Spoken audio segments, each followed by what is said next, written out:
నేనేదో పెద్ద ఆర్టిస్ట్ లాగా ఫ్యాషన్ డిజైనర్ లాగా ఫీల్ అయిపోయి ఏదేదో అనేసుకొని ఈ డ్రెస్ స్టిచ్ చేయాలి, ఆ డ్రెస్ స్టిచ్ చేయాలి, ఈ డ్రెస్కి ఇలా పెయింట్ వేయాలి, ఈ డ్రెస్కి ఇలా వర్క్ చేయాలి, ఈ శారీని ఇలా డిజైన్ చేసుకోవాలి, పిల్లలకి ఇలా డ్రెస్ కుట్టాలి, పనులన్నీ చేసేసుకోవాలి. పొద్దున్నే లేచేయాలి, వంట చేసేయాలి, వంట వరపు చక్కబెట్టేయాలి, ఇంట్లో బయట చక్కబెట్టేయాలి, పనులన్నీ చేసేసుకోవాలి, మిషన్ తీసేసుకోవాలి, బయట వాళ్ళ బ్లౌజులు కుట్టేయాలి, ఎవరి బ్లౌజులు వాళ్ళకి ఇచ్చేయాలి. దొరికిన టైంలో నా వర్క్ నాకు ఇష్టమైన వర్క్ అనేది చేయాలి. అంటే యూట్యూబ్లో వీడియోస్ కానీ, పిల్లలకి ఏమైనా డ్రెస్సెస్ డిజైన్ చేయడం కానీ, ఏదైనా కొత్తగా క్రియేటివిటీగా చేయాలి అని అనుకుంటానండి.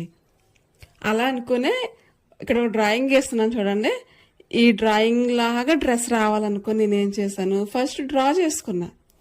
అది ఎలా వచ్చిందంటే మీకు నేను చివరిలో క్లిప్ యాడ్ చేస్తాను. అది బాగుందో బాగాలేదో కూడా మీరే చెప్పాలి. డ్రెస్ అయితే నేను అనుకుంది ఒకటి, ఇది వచ్చింది ఒకటి.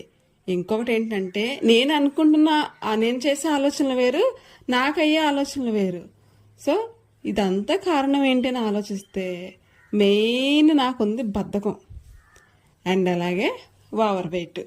వీటికి మెయిన్గా వచ్చిన నాకు ప్రాబ్లం పీసీఓడి. పీసీఓడి ఉందంటే ఏ వర్క్ మీద ఇంట్రెస్ట్ ఉండదంట, ఎందులోనూ కూడా సక్సెస్ అవ్వలేమంట. అవును, నిజంగా డిప్రెషన్ కూడా ఫీల్ అవుతామంట. అవునండి బాబు, నేను కూడా చాలా డిప్రెషన్లో చాలా ఇదిగా ఫీల్ అయిపోయేదాన్ని.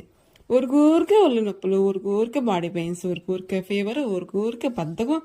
అసలు ఏంటేంటో లాగా అయిపోయేది. ఇర్రెగ్యులర్ పీరియడ్స్, ఓవర్ వెయిట్, అబ్బో ఆకలి, నిద్ర పట్టకపోవడం, చాలా ప్రాబ్లమ్స్ వచ్చేసాయి. ఇంకందుకే ఈ పీసీఓడికి చెక్ పెట్టాలి. నా వెయిట్ తగ్గాలని డైట్ ప్లాన్ చేసి నా లైఫ్ స్టైల్ నేను చేంజ్ చేశాను. నేను డ్రా చేసింది ఇది. అంటే నేను డ్రెస్ ఇలా కుట్టాలనుకున్నా, కానీ ఎలా కుట్టినో చూడండి. ఇక్కడ మా పిల్లలు వీళ్ళిద్దరు వేసుకున్నారు కదా, మా అమ్మాయిలు పింక్ బ్లూ డ్రెస్ కోట్ పెట్టి ఈ విధంగా కుట్టా అనమాట. డ్రెస్ బాగుందా, నేను ఒకలా అనుకుంటే అది ఇంకొకలా వచ్చింది. కానీ డ్రెస్ అయితే బాగుంది, నాకు కూడా నచ్చింది. మీకు కూడా నచ్చిందా? నాకు ఆ కలర్ కాంబినేషన్ బాగా నచ్చింది. బాడీ పార్ట్కి వాడింది అయితే శారీ అండి. కోట్కి వాడింది అయితే ఫ్యాబ్రిక్ విడిగా తీసుకున్నాను. పర్ మీటర్ 300 పడింది.